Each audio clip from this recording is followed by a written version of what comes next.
They see my disability, I see my ability. They call me disabled, I call myself differently abled. There are some incidents that happen in your life. Those incidents break you, deform you, but they mold you into the best version of you. And the same thing happened to me. I was 18 years old when I got married. My father wanted me to get married.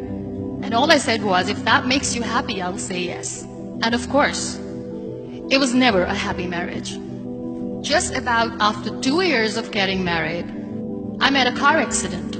Somehow my husband fell asleep and the car fell in the ditch.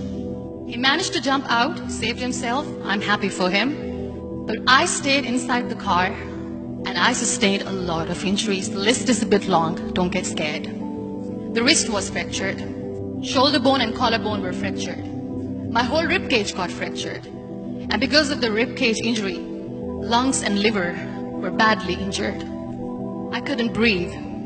I lost urine and bowel control. That's why I have to wear the bag wherever I go. 3 vertebrae of my backbone were completely crushed. And I got paralyzed for the rest of my life. I finally ended up in a hospital where I stayed for 2.5 months. I underwent multiple surgeries. One day, doctor came to me and he said, well, I heard that you wanted to be an artist, but you ended up being a housewife. I have a bad news for you.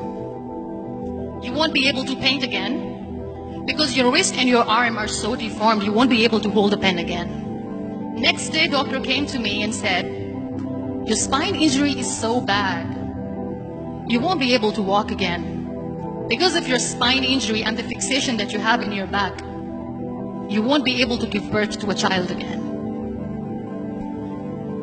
That day, I was devastated. I asked my mother, why me? And that is where I started to question my existence. Why am I even alive? And that is where I realized that the words have the power to heal the soul. My mother said to me, this too shall pass. God has a greater plan for you. I don't know what it is, but He surely has. And in all that distress and grief, somehow or the other, those words were so magical that they kept me going. One day I asked my brothers, I know I have a deformed hand, but I'm tired of looking at these white walls in the hospital and wearing these white scrubs. I'm getting tired of this. I want to add more colors to my life. I want to do something. Bring me some colors. Bring me some small canvas. I want to paint.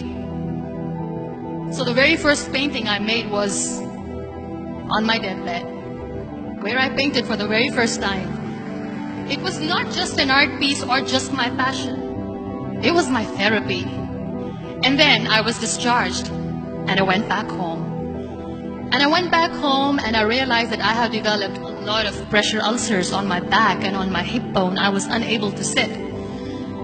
There were a lot of infections in my body, a lot of allergies. So doctors wanted me to lie down on the bed straight for not 6 months, for not 1 year, for 2 years.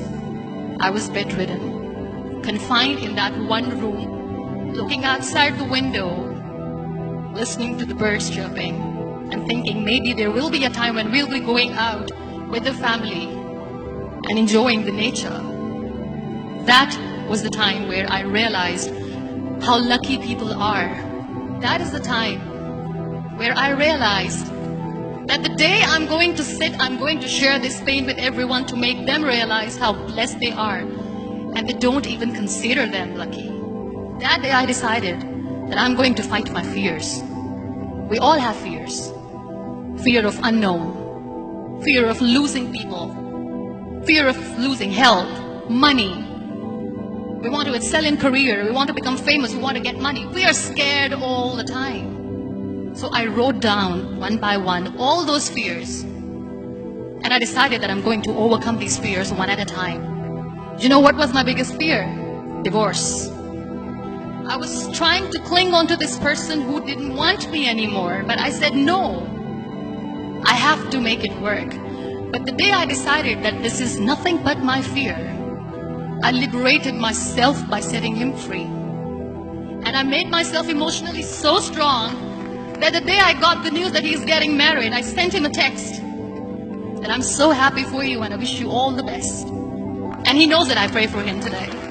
Number 2 was, I won't be able to be a mother again. And that was quite devastating for me. But then I realized there are so many children in the world, all they want is acceptance. So there is no point of crying, just go and adopt one. And that's what I did. People think that they will not be accepted by the people because we, in the world of perfect people, are imperfects. So I decided that instead of starting an NGO for disability awareness, which I know will not help anyone, I started to appear more in public. I started to paint. I decided that I'm going to join the national TV of Pakistan as an anchor person. And I've been doing a lot of shows for the last 3 years. I became the National Goodwill Ambassador for UN Women Pakistan. And now I speak for the rights of women, children.